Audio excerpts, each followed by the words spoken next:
Zalarek remembered the first time he saw a human. He had been a lower sergeant at the time, deployed to some far-off post in order to monitor this supposedly rapidly developing species. It had been a slow day. Being a security guard this far out usually meant detaining adolescents or the Federation's many species who had taken joyrides or drunkards who got too far out to prevent first contact.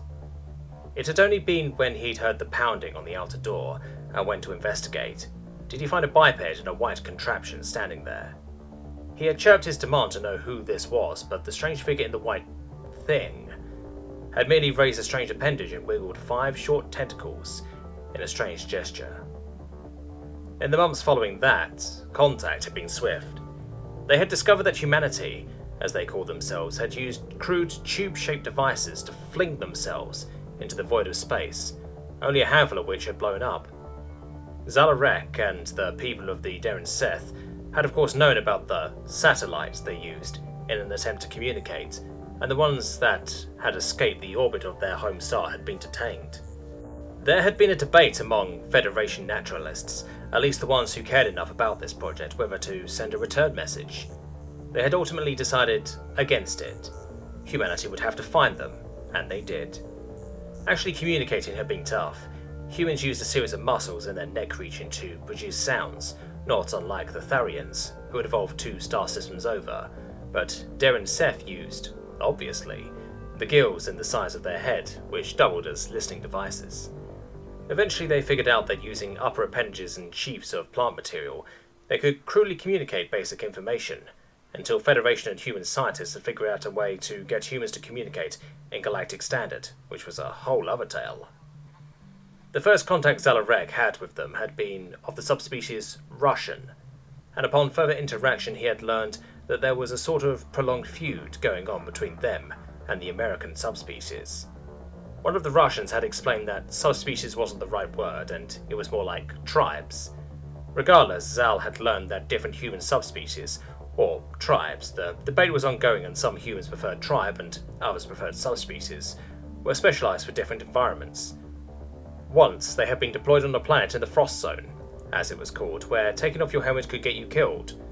The human on the mission had stepped out, paused, his eyes scanning the readings in his helmet.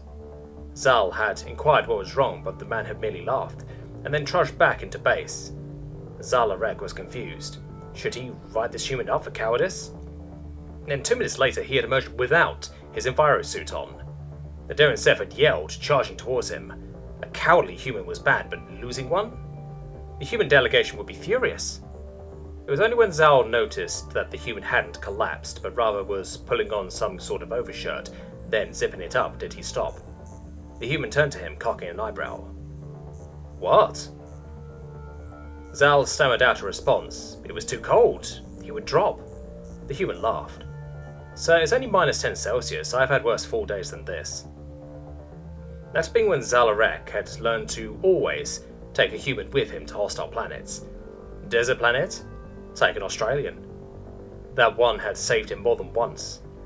The ongoing war, which humans had been quick to join, apparently they loved fighting, had taken place on the brutal extreme planets, an attempt by the Reshians to break the spirit of the Federation. But humans didn't only survive on these planets, they thrived on them. Australians could be heard humming their tribal chant as they marched through desert environments, which seemed to keep up the spirit of their fellows. And once, when a greater craw worm, something that haunted Zalarek's nightmares, had broken through the ground and swallowed their guide, instead of following the order to retreat, one of the Australians, the one the others called Jeremy, had stripped his pack and ran at the damn thing. He had grabbed one of the thing's sensors, prompting a roar of pain, and swung himself onto his back. He had gripped the horns of the things and ridden it. The thing had taken so long to shake him that the rest of the squad had time to assemble their field cannon and shoot the thing in the mouth, resulting in a spray of ichor and it slumping down very much dead. Jeremy had slid from its back, dusted his hands, and set off again. When Zalarek had confronted him about it, he had shrugged and said, "Always wanted to ride one of those things," and set off again, leaving Zal dumbfounded. That stunt had gotten Zalarek promoted to field captain, and he rarely went on missions afterwards. He still interacted with humans, but now he didn't see the suicidal bravery of the common soldier, but rather the reckless tactical genius of their commanders. Federation command centers often stopped to listen to humans, and while they generally let commanders use established tactics, when a plan was doomed, they let you know it. They also, strangely, hated to give up the lives of their men and women. When Zal had learned of a victory in a land battle, he had gone charging to find the human Natasha, who was the colonel working with him. He had burst into her room, excitedly chattering about the great victory they had achieved. She listened, with a quiet sobriety he wasn't used to from humans, and once he was done, she asked him one question. How many casualties? He shrugged, checking the report. It says here the average battalion lost about 30%. Her face grew hard. That wasn't a victory. That was a massacre. And she turned and left, leaving him confused. He never saw Colonel Natasha after that. Reportedly, she had requested discharge for a leave home. It was granted, and Zal began to pay attention to casualties after that. She was right. The Federation threw away millions in a desperate attempt to destroy the Reshians. He began to advocate for a less bloody fight. He worked with politicians, eventually getting the victory he desired. Resolution 28457, which officially declared that any battle that resulted in Federation casualties of over 25% would result in a court-martialing for the commanding officer. And it worked. They let up on the Reshians, but slowly they were gaining more ground. There were so many pools of troops to draw from. All the resolution did was ensure more men and women returned home to their families. Zal began to visit the hospital wards, talking with the wounded and learning their stories. Humans in particular were grateful for this. They were easy to patch up, but they liked the visitor nonetheless. His last real interaction with humans was near the end of the war. At this point, he was nearing the end of his life cycle. He rarely took part in planning missions anymore, but he was on his way to a recently captured planet to oversee the reconstruction effort. His crew was mainly humans at this point. It had been 200 Earth years since they'd made contact, and these bipeds bred like rabbits. He lay in his rest module, remembering Jeremy, the mad human who had jumped on the greater crawlworm, and who had died 2 days later from an artillery strike. Then there was a decisive thunk in the side of the ship, and alarms started blaring.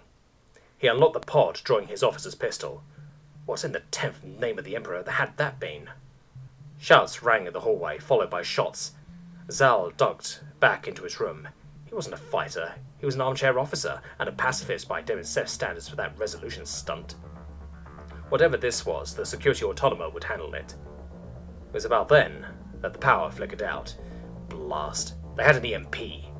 Growling clicks sounded outside his door. They were going to find him.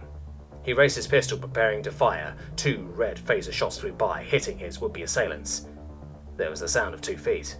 Then a human stuck her head in the door, hair frazzled and sticking out at odd angles. "Hey, Captain," she said, giving him a grin that was missing a front tooth, recently knocked out. "What you doing?" His eyes widened. "Pauline?" "The one and only. Come on.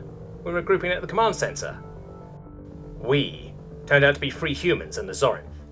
The third quadruped hummed with concern, but the human seemed calm enough. One he recognized as the security leader, calmly checking his gun.